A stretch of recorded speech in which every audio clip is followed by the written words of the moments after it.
another serious escalation here in the Middle East. Tonight, Iran has launched a barrage of missiles towards Israel on the same day that Israel launched a ground invasion into southern Lebanon against Hezbollah.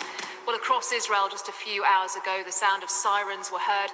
People ran for cover in bomb shelters, and the sight of bright flashes and explosions was seen in the sky. Now, Israel has said that the attack will have consequences. Iran has said that if Israel retaliates, its response would be, in its words, crushing and ruinous. And World War III will start. And the beginning to World War III, Israel will be struck by a superpower, and definitely not America. The temple has to be built again. That's one of the prophecies must be fulfilled in the land of Israel. The only way for them to come back to the Lord is when they build the temple and get into the Great Tribulation. The problem of the Israelite nation of the end of times will be the temple. Why do you think there is so much struggles in Israel?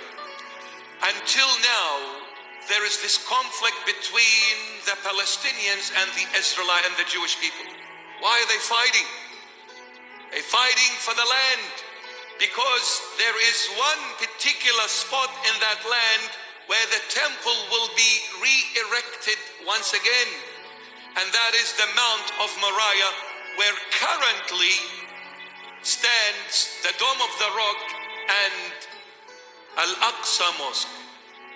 I was going to say it in Arabic, Masjid Al-Aqsa, but Al-Aqsa Mosque.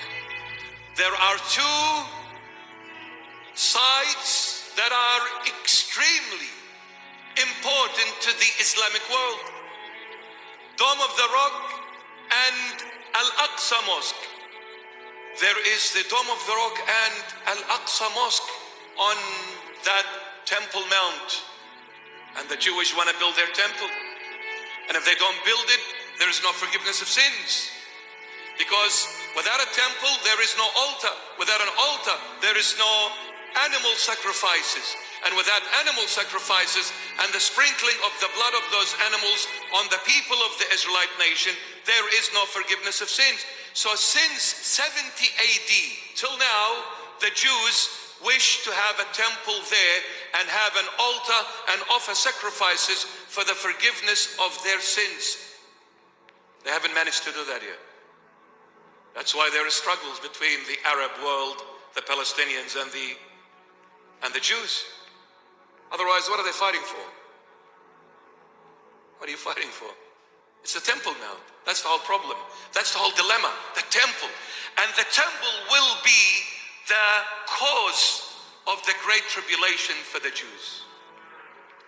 Because when they build it, and they will, by the way, they will.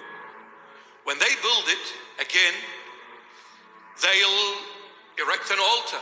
They'll bring animals, slain them, offer them as sacrifices like their forefathers did in the Old Testament. And they will sprinkle that blood for the forgiveness of people's sins. There is no greater blasphemy against God the Father than this one. For someone to come after the blood of his beloved Son that was shed on Calvary, to bring an animal and says this animal's blood is for the remission of sins of people, this is the greatest blasphemy against God.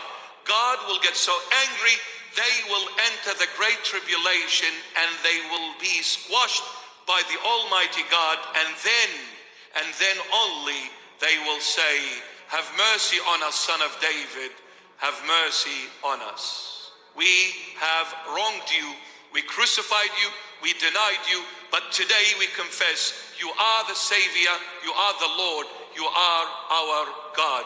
Come and save us. But it will take a great tribulation for the Jews to come back to Jesus Christ of Nazareth.